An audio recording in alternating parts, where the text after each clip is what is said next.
good day. How are you? I hope you're doing fine. This is Teacher Tin, your personal development teacher, and today we are going to have week one under quarter one, which is knowing and understanding oneself during middle and late adolescence. Adolescence is actually one of the most challenging stages in a person's life because you are like caught in between. You are no longer a child, but then you are not yet an adult. So, para kang nandoon sa gitna ng dalawang nagpupugang bato. That's how challenging it is. So, it's really important for you to understand and know yourself better in order for you to cope with the challenges of this stage in your life. So, let me begin by presenting to you our lesson objectives. At the end of this module, the learner shall be able to 1. Explain that knowing oneself can make a person accept his or her strengths and limitations in dealing with others better. So in this lesson, aside from knowing yourself, you are going to have an understanding of your strengths and your weaknesses. So you will discover saang bagay ka magaling, saang bagay ka hindi masyadong magaling. And so you will also learn eventually how to improve your weaknesses. At kung ano naman yung mga strength na meron ka, you're going to learn how to share them to others. For all you know, other people may benefit from them too. Okay? The second is to share his or her unique characteristics, habits, and experiences. Upon knowing yourself, there are some things that you're going to discover about yourself. And this may include your skills, your talents, your abilities, your characteristics, and your habits, as well as your experiences. Something that you may also share to other people. Okay. So, are you ready? Let's begin. Let us have the first activity under what's new. This is called the self-concept inventory. So under this activity, you need to take a look at your own self-concept and answer the following self-concept inventory in your notebook. So you see there will be statements here that may describe you as a person. So i-rate nyo lang yung sarili nyo kung paano nyo nakikita yung sarili nyo as described. So, ang rating natin will be from 0 to 4, with 0 being the lowest and 4 being the highest. So, 0, 4, very weak. Kung sa tingin mo, yung characteristic na yon wala ka talaga, as in wala. So, pwedeng 0. 1 for weak. Kung sa tingin mo meron, pero konting-konti lang at napakarami po bang kailangang i-improve. 2 for somewhat weak or somewhat strong, meaning neutral. Meron naman, pero hindi naman ganun kalakas, hindi naman din ganun kahina. 3 for strong, if you believe you have it, but then again, you believe that there are more areas for improvement. And number 4 for very strong. If you think na ito naman ay yung edge mo na over other people, or ito talaga yung isa sa mga assets mo, naniniwala kang you have it, then you may write 4 for very strong. So, ang gagawin natin is for you to rate yourself. Sulat nyo lang po yun sa notebook, and then afterwards, we are going to evaluate your scores. Okay? So, let's have the first one. I have a strong sex appeal. So, sa tingin ko ba, ako ba ay may strong sex appeal? Pag nakita pa lang ako, very appealing na talaga ako. Malakas na ang aking dating. Number 2, I am proud of my physical figure. So, we are not pertaining to the perfect physical figure, but it's about you being confident of your physical figure, no matter what size. Number 3, I am physically attractive and beautiful or handsome. Do you believe you're physically attractive? Kaakit-akit, maganda ako, pogi ako. Number 4, I exude with charm and poise. So, ikaw ba ay mayroong charisma? Number 5, I am easy to get along with. Madali akong pakisamahan. Magaling akong makisama. Number 6, I can adjust to different people and different situations. So, you can deal with various types of people at various situations. Number 7, I am approachable. Other people are at ease and comfortable with me. Madali ka bang lapitan? Hindi ka ba nakakailang lapitan? Number 8, I am lovable and easy to love. Ako ay madaling magmahal at madali rin naman akong mahalin. Number 9, I am a fast learner, can understand with one instruction. So, madali akong sumunod, isang sabi lang, gets ko na agad. Number 10, I am intelligent. Am I intelligent? honor ako, marami akong achievements, so I believe I am intelligent. Bahala ka na sa sagot mo dyan. 11. I have special talents and abilities. I can sing, I can dance, I can swim, I can cook, I can draw. So those are some of the special talents and skills that perhaps you may have. So kung meron ka nun, sige, bahala ka na rin sa score mo. Number 12. I can easily analyze situations and make right judgments. Am I the kind of person na pag-aaralan ko muna ng mabuti yung sitwasyon just to make sure that I am arriving at a proper judgment or the right judgment? Hindi yung basta husga ka lang ng husga nang hindi naman pinag-aaralan yung sitwasyon. Number 13. I can be trusted in any transaction. Ako ba ay mapagkakatiwalaan? 14. I have a clean conscience and carry no guilty feeling. Malinis ang aking konsensya. Alam kong wala akong ginawang masama at wala akong naapakang ibang tao. Number 15. I have integrity and good reputation. So you know that you are credible because you know that you maintain a good reputation. 16. My friends and classmates can look up to me as a model worth emulating. So do you believe that you can serve as a role model to other people? If so, then you may write your answer. 17. I can express my ideas without difficulty. So are you that kind of person who can communicate your ideas spontaneously? Nasasabi mo ng tama at maayos kung ano yung gusto mong sabihin. Number 18. I talk in a persuasive manner that I can easily get people to accept what I say. So, are you the kind of person na madali mo ma-encourage yung iba to believe in you dahil magaling kang manghikayat ng iba? 19. I can express my ideas in writing without difficulty. So, kanina, na-express mo lang yung ideas mo spontaneously. This time, through writing naman. 20. I am a good listener. Pwede mo akong sabihin ng problema because I'm a good listener. I am emotionally stable and not easily rattled when faced with trouble. Ikaw ba yung taong kalma lang, kahit tense na, kahit maraming problema, pero kalma ka lang.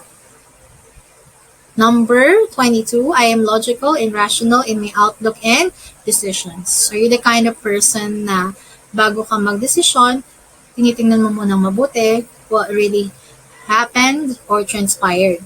Hindi yung basta ka lang nagbibitaw ng decisions. Number 23, I feel and act with confidence. So it's very self-explanatory. Number 24, I am a mature person. So please finalize your answers now and your scores, and then afterwards, we are going to evaluate it using the scoring sheet. So pakita ko sa inyo kung ano ang scoring sheet. Okay, so this one. You need to copy this table in your paper or in your notebook and write your score opposite each number and get the subtotal. So in what areas do you consider yourself strong? With score 14 to 16 or somewhat weak with score 10, 13, and very weak below 10. So i-plot nyo lang yung scores nyo. For example, number 1, you write 4. Number 2, you write 3. Number 3, 2. Number 4, 2. So yan. Then i-subtotal nyo lang. So there will be a subtotal for numbers 1 to 4, or 5 to 8, 9 to 12, 13 to 16, 17 to 20, 21 to 24. So hiwa-hiwalay po sila ng subtotal. From the scores, dun nyo ngayon makikita in what areas kayo malakas and in what areas naman kayo weak. For example, in physical appeal, ang total score nyo ay 12. So nagpo-fall siya under strong. Meaning to say, physically, ikaw, yung appeal mo as a person is strong. Maaaring ikaw ay confident, maaaring ikaw ay proud sa kung ano ka when it comes to your physical aspects. That's why, ang score mo ay 12. Pagdating naman halimbawa sa human relations, 8 ka, meaning to say, you are not quite good at dealing with other people. Baka kulang ka pa sa social networks. So, yun, maaaring yun yung mga dahilan. It could be vice versa. Pwede namang mas mataas ka sa human relations, but then again, mababa naman ang confidence mo when it comes to physical appeal. So, dyan nyo po makikita from your scores which aspects you are strong and which aspects you are weak.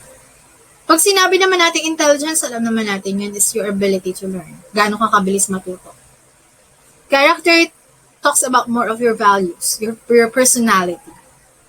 Communication, it's about how you communicate, how you convey your message, your thoughts, your ideas, and of course, yung overall natin, yung tinatawag natin mature. So, from there, makikita nyo na ngayon kung ano yung kahinaan nyo at yung kalakasan. Now, this is the challenge.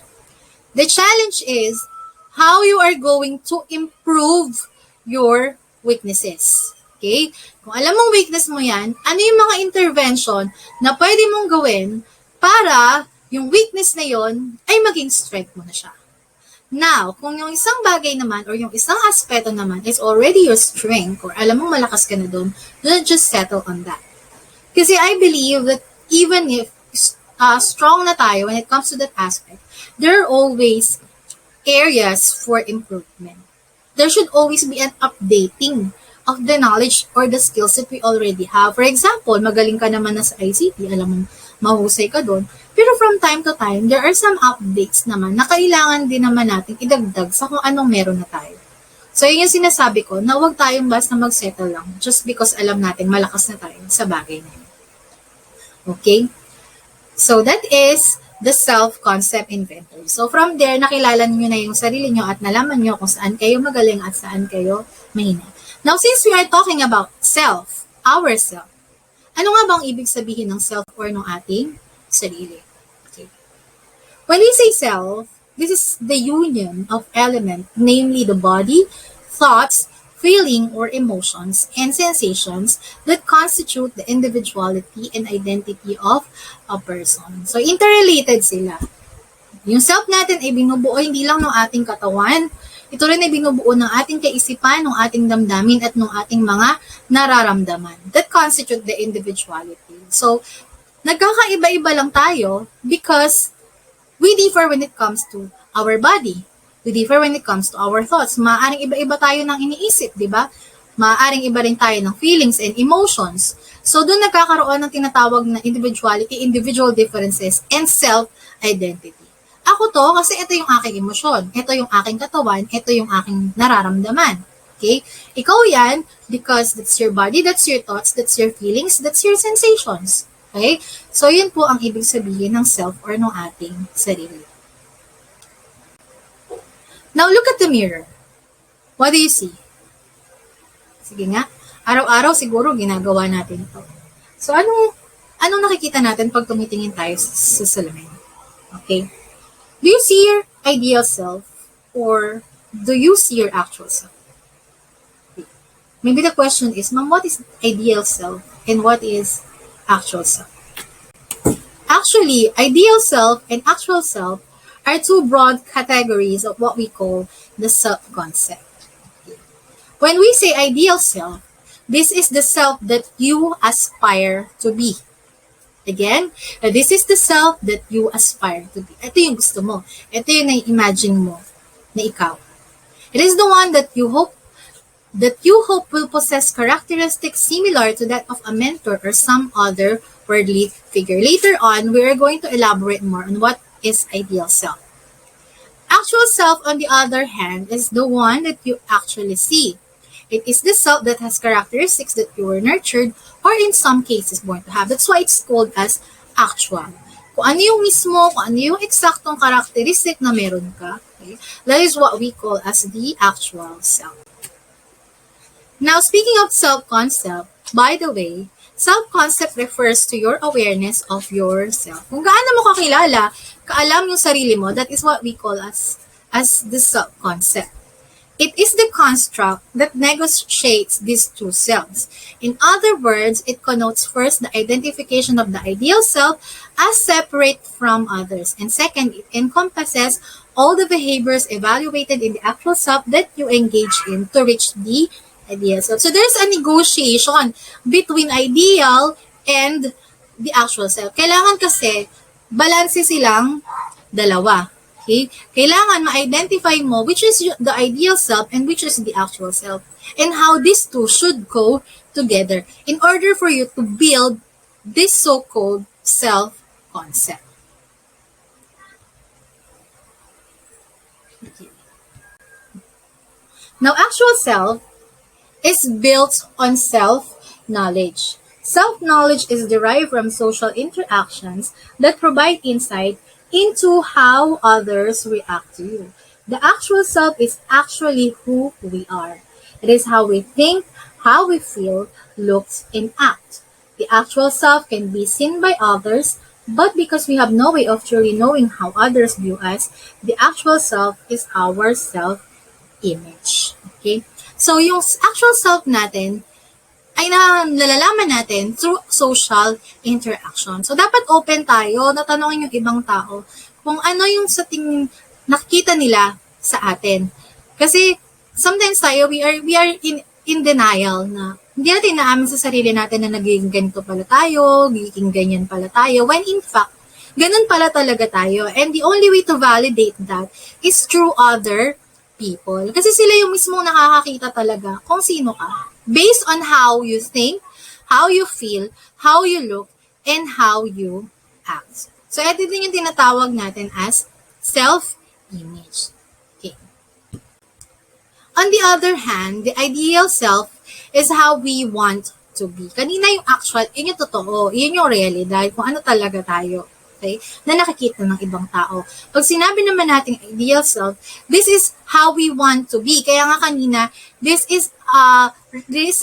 refers to our aspirations. Kung ano yung mga gusto natin, yung mga ideals natin, yung mga ina-idolize natin, yan yun. There's an idealized image that we have developed over time based on what we have learned and experienced. The ideal self could include components of what our parents have taught us, what we admire in others, what our society promotes, and what we think is in our best interest. So, eto daw, ideal self naman natin ay na-build siya because of what we see around us. Because of the influences of our family. Nakita mo yung tatay mo ganito, so growing up, you want to be like this.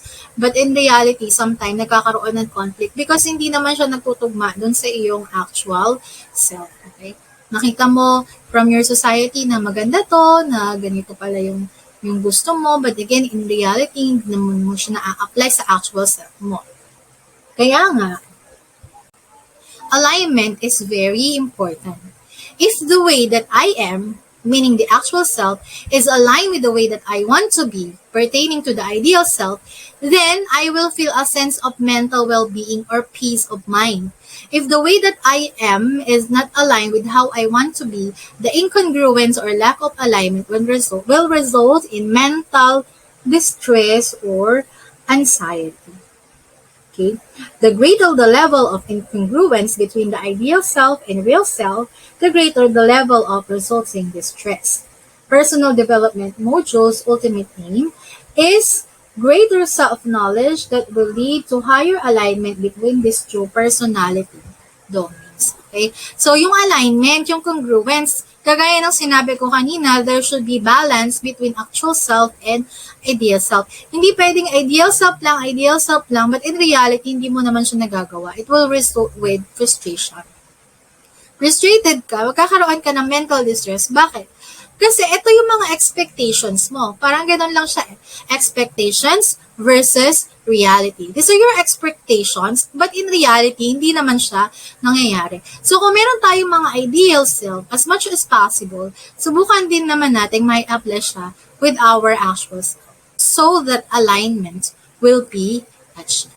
Okay? And self-concept will be built. So, after knowing about self-concept, let us now proceed with personal effectiveness. So, personal effectiveness means making use of all the personal resources, talent, skills, energy, and time to enable you to achieve life goals. Para daw tayo ay ma-establish pa natin yung ating self-identity, it's also important na magkaroon tayo ng tinatawag na personal effectiveness. And it means utilizing the personal resources that we have. Ano yung mga personal resources na yon? Our talents, our skills, our energy, and time. Because this will help us to enable life goals. Our personal effectiveness depends on our innate characteristics like the talent and experience accumulated in the process of personal development.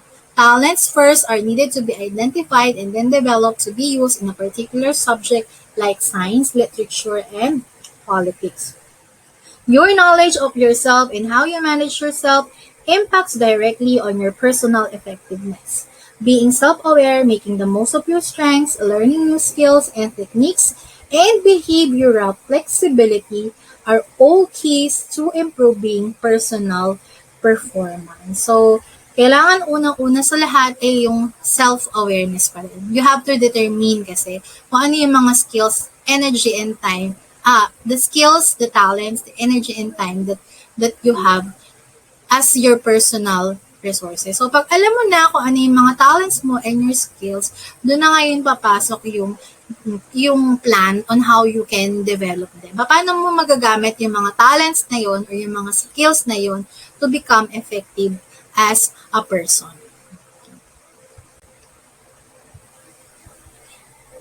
So, to do that, these are some of the important things that you should have. The first one is experience. So experience includes knowledge and skills that we acquire in the process of cognitive and practical activities. So as we go on life, yung ating mga experiences ay dumadami din at nadadagdagan. Because in everything that we do, we always gain experiences. So yung mga experiences na to na nag-gather natin, na naiipon natin, ay nakakatulong din for us to grow and to improve as a person. We also need knowledge. Knowledge is required for setting goals, defining an action plan to achieve them, and risk assessment.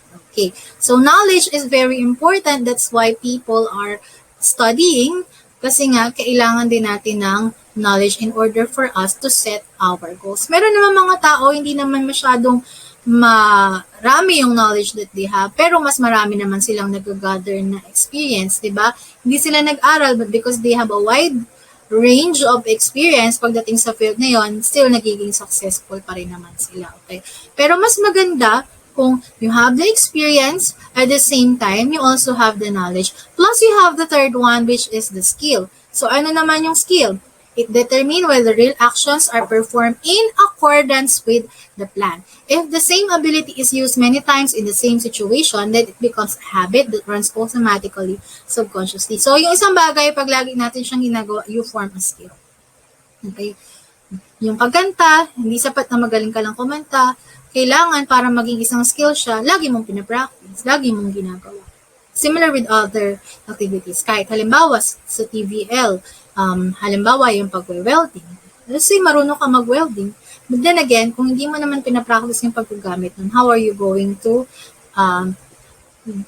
get this skill? Kasi kailangan mo dito talaga practice. Lagi-lagi mo siyang gagamitin. Now, here are some of the skills. Let me go back. Here are some of the skills that may increase a person's efficiency. May mga skills that we should have, okay, para daw mas maging effective tayo as a person. The first one is determination. Determination allows you to focus only on achieving a specific goal without being distracted by less important things or spontaneous desires. It may be developed with the help of self-discipline exercises. So, in our life, there are always temptations. Okay? Nag-aaral ka, pero feeling mo tinatamad ka, gusto mo maglaro na lang muna. Okay? So, those are what we call as the less important things or spontaneous desires. Na kapag hindi mo siya alam paglabanan, you will really get distracted.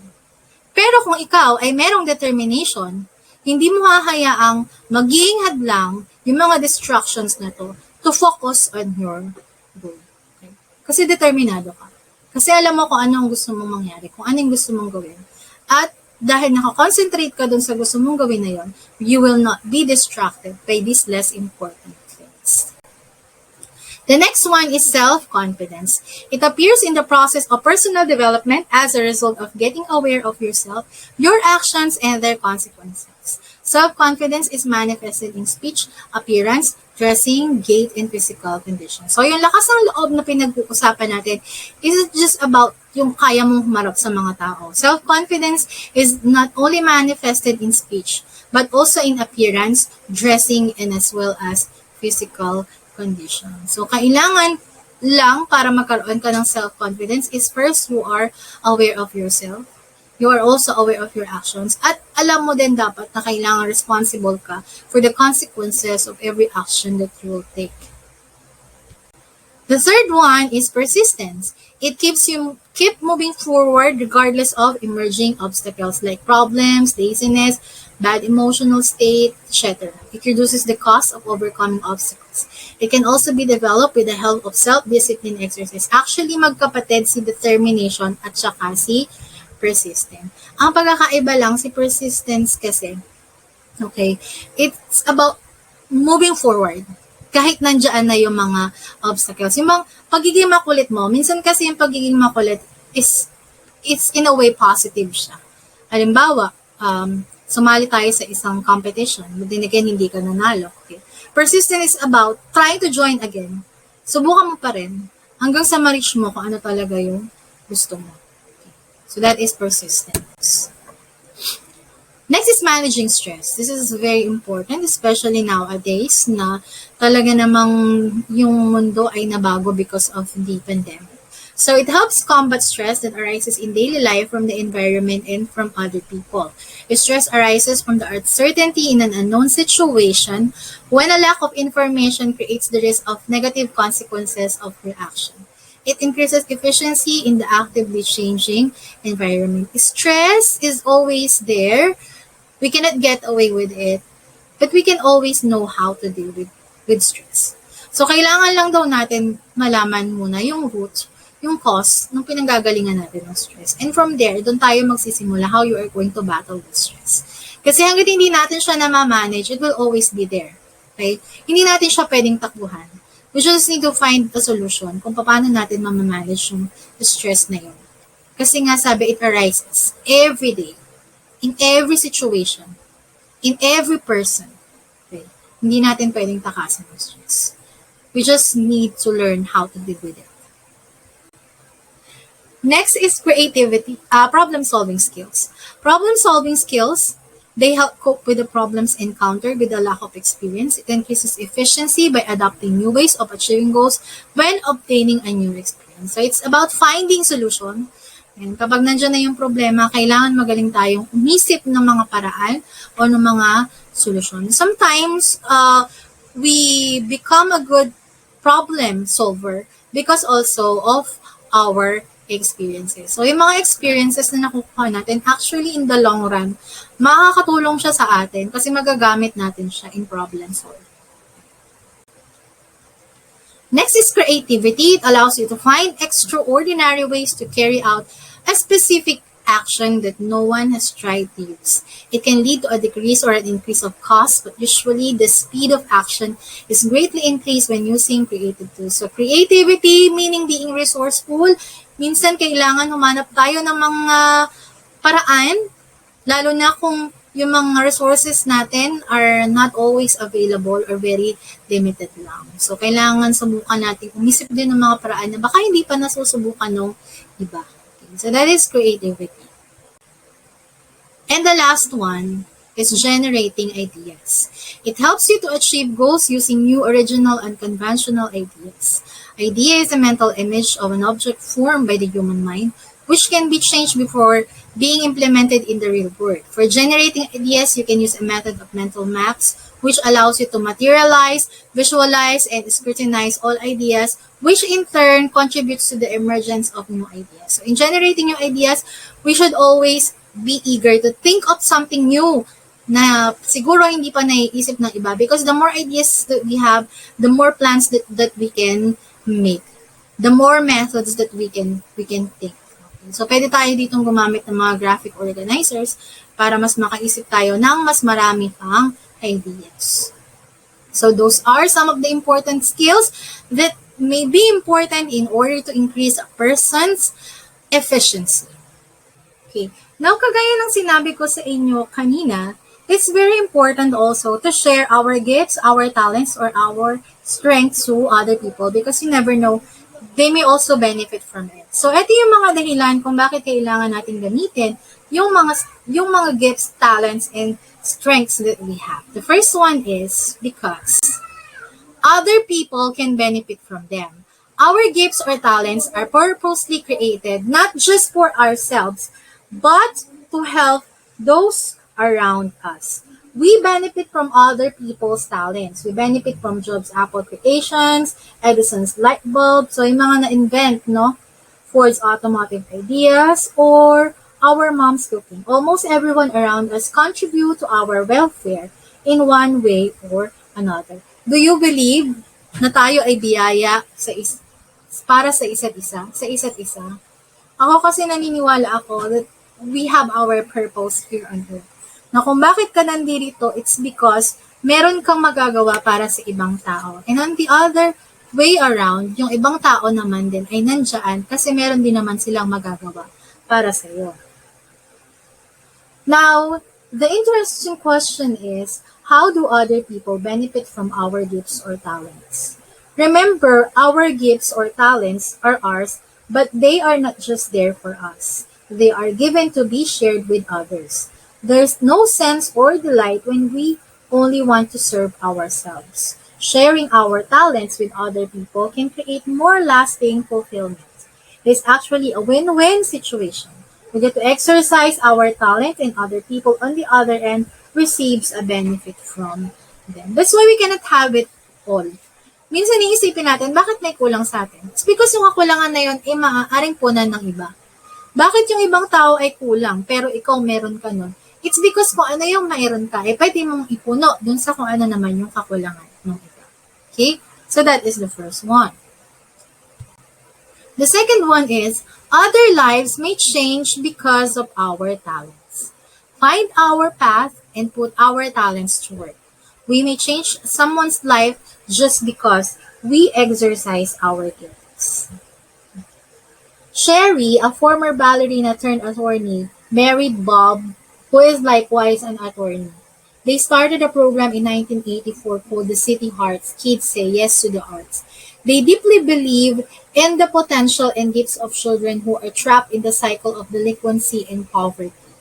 They saw that using their talents is the first step to provide the appropriate avenue to transform and benefit these children. So you see, sometimes ginagawa tayong instrumento para mabago ang buhay ng iba.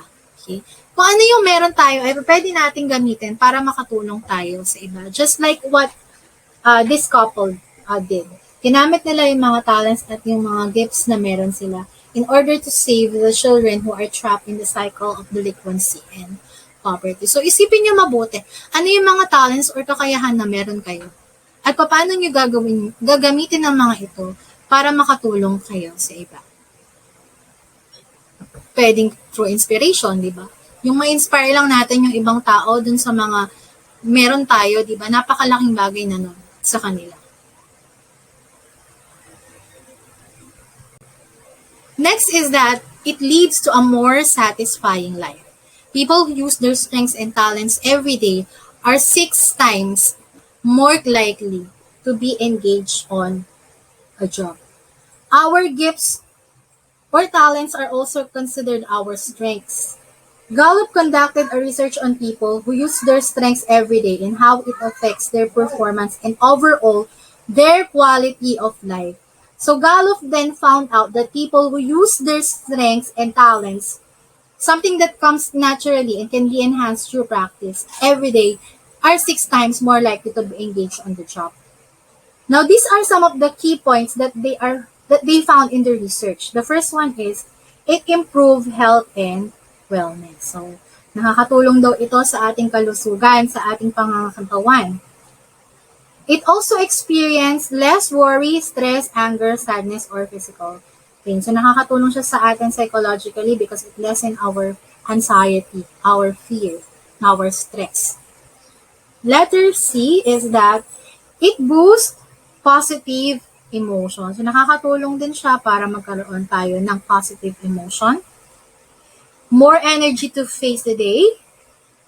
Higher engagement level on the task. So, they also found out in the study that building employee strengths is a far more effective approach to improving performance than trying to improve weaknesses. This means lots of people can benefit more if they use their talents and strengths every day. So sa trabaho natin, di ba, makikita din natin yun. Like for example, use ng pag-aaral mo. Okay. Kung gagamitin nyo lang yung mga talents and skills that you have, then the more chances na maging effective kayo as a student. Yan, kasi nagkakaroon kayo ng engagement doon sa trabaho nyo, sa task nyo as a student. Next is, we can make money out of them. Our talents can help us earn money. With proper development and use, they can even offer us richness beyond imagination in all aspects of our lives. People are often unconscious about the kind of talent that they have. If we are aware of something we really are good at, we can start small and make money out of it. Maybe we can do a part-time hustle and we'll be surprised on the learning we can have in the process. That's what most successful people claim. They found what they are really good at, and with constant use and practice, their gifts serve them well. Whether we are great in doing calligraphy, tinkering things, drawing, or anything else, there is always an opportunity waiting for us. So isipin nyo lang kasi kung anong talent na meron kayo. At paano nyo yan magagamit din in order for you to earn extra money. Say for example, magaling kayong kumanta. Meron na tayo ngayong mga live streaming app na kung saan kakanta ka and then you will earn money from it, mga sideline nyo. Now, if you're good at drawing, you can sell your artwork to other people para kumita ka ng pera. And the list goes on. So, kailangan lang, alam mo kung saan ka magaling, tapos subukan mong, magsimula ka muna kasi sa mababa. Hindi naman kailangan magaling agad. And then, you will see daw as you go along. Hindi ka lang kumikita ng pera, but at the same time, nade-develop din yung skills na meron. Okay. Next is, let us leave a lasting impression to other people. If we want to leave a lasting imprint to people we encounter, use whatever we have to offer. So these are our gifts and talents. That moment of sharing without an agenda of getting a part wasn't about the outcome, but about the joy of touching others and giving unconditionally what was mine to give. And that brought with it a tremendous sense of fulfillment. Isn't it good that you share your talent to other people because you are expecting the time will come, maaalala ka nila because of the good things you have shared. Hindi because naghihingi ka ng kapalit. But because tinitingnan mo yung lasting effect nun na, pag wala na ako, o kaya kapag dumating yung panahon na matanda na ako, people will always remember me because I was able to share this kind of thing to them. So, yun yung sinasabi dito. Leads to faster growth and development. When a person positively monitors his performance and look for ways to improve his strengths, he will develop faster than focusing on his weaknesses. If we would like to improve vastly, start on where we are good at. We have nothing to lose because we already have them. So, tingnan natin kung ano yung mga abilities that we have. Tapos, from day to day, subukan din naman natin na i-develop sila. Like what I have said, not just settle na meron ka na yan. More importantly, we should also look for improvement. And we should always update the knowledge that we have. The knowledge, the skills that we have. And for the last one, show appreciation to the giver. When we are using the talents given to us, we are opening more doors and windows for more gifts. Why is this so? Because it's how the law of God works. Whoever we believe in, when we use the talents the Creator gave us, it shows that we appreciate His work.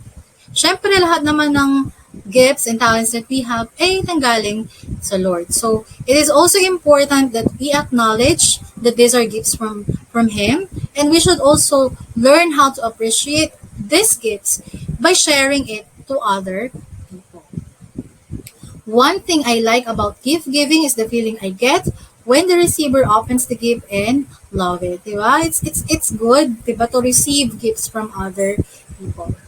But it is best when you see that the person is using the gift. Have you experienced that? Yung binigyan mo ng regalo pero pagkatas niyang gamitin, pagkatas niya ma-receive yung regalo, hindi mo naman nakikitang ginagamit niya. Di ba masarap sa pakiramdam kapag halimbawa Binigay mo yung gift dun sa isang tao, tapos nakita mo, uy, ginagamit niyo, uy, bigay ko yun, uy, regalo ko yun, di ba? So, it's how we show appreciation to the giver. Similarly, that's how God will feel when we are using the talents na binigay niya sa atin. He will give us more opportunities to use them in return. Our talents are investments of God. Diba? Napakaswerte natin kapag meron tayong mga talents and abilities because those are already investments given by God. If we don't capitalize on them, they will never grow. We will lose the compounding interest where we and others can benefit from them. May puhunan ka na, pero hindi ka humahanap ng paraan kung paano mo yun papalaguin at paano yun mag-grow pa. Sayang naman yung binigay sa atin. Parang sa negosyo lang yan. Malulugi ka. Kasi yung capital that you have, hindi ka gumawa ng paraan to earn more profit. Okay? So those are some of the reasons why we should always put our talents, gifts, and strengths to use. Now let us take note of this one. Napakaganda nito. Every human being is conceived, carries with him or her that innate ability that is uniquely his or hers. It is like our fingerprint, something unique, diba? Iba-iba. Lots of people may carry the same ability, but the way we use ours will make us unique. These talents, gifts, or strengths are our diamonds. We need to dig them. Nobody can dig them for us. Once we find them, we should remove the dust. Keep polishing them. The more we take care of them, the more we can recognize the other diamonds in our lives. Soon, our gifts and talents, just like diamonds, will shine brightly and will serve us well in the long run. Because we took the time to search for them, the return of investment is more than what we have imagined. Because our Creator saw that we are using them, He will bless us with more opportunities to apply them. Make a promise to yourself. You'll search for your diamonds, and you'll make sure they will shine bright. So you see, it's about time that you discover your diamonds, your abilities, something that God has given you, and keep polishing them. Subukan yung palaguin kung ano man yung gift na meron kayo. And God will bless you with more opportunities. And once you already know what your diamonds are, make sure to keep them shining bright. Huwag nating hayaang maglaho ang kinang ng diamonds na yun just because we fail to polish it. Okay, so there you go. I hope you were able to understand the lesson very well. And aside from that, I hope you were inspired to discover your talents and your abilities and find ways on how you can share them to other people. Now, let's move forward to the next activity, which is what's more. So this is just a completion test. You're going to fill in the blank, the correct word or phrases. Okay, so you may just refer on your module for this one. For set B, we'll just write true if the statement is correct and false if the statement is incorrect. For the next activity, what I have learned, this is clue solver. The direction is to give the correct answer using the given clues below. So there are some clues here, and then from the clues, i-identify nyo kung ano yung dinedescribe niya. So again, you may refer on your module for this one and then answer them on your notebook. That is on page 16 of your modules. So for the next activity under what I can do, we will convey the message of the song Reflection by Lea Salonga. I think you are familiar with this song because this is used as the soundtrack for the movie Mulan. I actually tried to insert a video and an audio, but this won't play on my device. So I'll just be flashing the lyrics and then we will try to sing this one as much as we can. So this is how it goes. Look at me, I will never pass for a perfect bride or a perfect daughter. Can it be? I'm not meant to play this far. Now I see that if I were truly to be myself, I will break my family's heart. Who is that girl I see staring straight back at me? Why is my reflection someone I don't know? Somehow I cannot hide who I am, though I've tried. When will my reflection show who I am inside? Okay, so this is actually a very nice song. It talks about the protagonist in the story. She was like trying to hide in being a prim and posh Chinese girl that in reality she was not, because she used to be a plain adventurous girl. So what's the message of this song? It's like telling us that sometimes it's hard to pretend someone we are not. 'Di ba?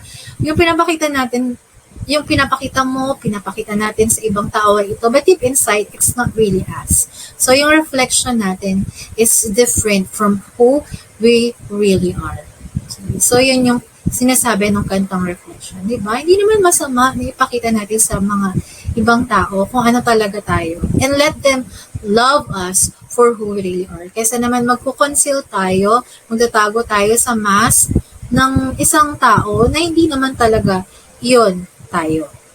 So, that is the message of this song, Reflection by Leia Salonga. Now, there are some questions under what I can do. I want you to refer on your module for this one and answer them on your note. Similarly, on answering the assessment, here you will read each statement carefully and write a letter T if you think that the statement is true, and write F if you think the statement is false, and then write the answer on your paper. So again, you may just repair on your module for the set of statements and identify whether these statements are true or false. I'll be checking on your notebook. So that is for the assessment. And then for the additional activity, which will also serve as your first performance task, I want you to ponder on Louis Brian M. Lapat's quotation, which says, "What matters most is how you see yourself." So in 3 to 5 sentences, I want you to reflect on this quotation. Again, what matters most is how you see yourself. This is actually the challenge given to us by this lesson. How you see yourself. So again, answers should be written on your notebook. I hope to receive good and inspiring answers from the class. Okay? So I think that would be all for today. Now just remember what I have said, that it's about time for you to know yourself, discover your strengths and your weaknesses, and try to work on those weaknesses, try to improve them, try to enhance them. And it is also necessary for you to look for your diamonds, for your talents and your abilities, and do not forget to share those talents and those abilities, because those may be beneficial to others. So thank you for being with me today. Thank you for listening. Thank you for bearing with me. And I hope to see you again next week for another discussion about personal development. Thank you. Stay safe and God bless you. Bye.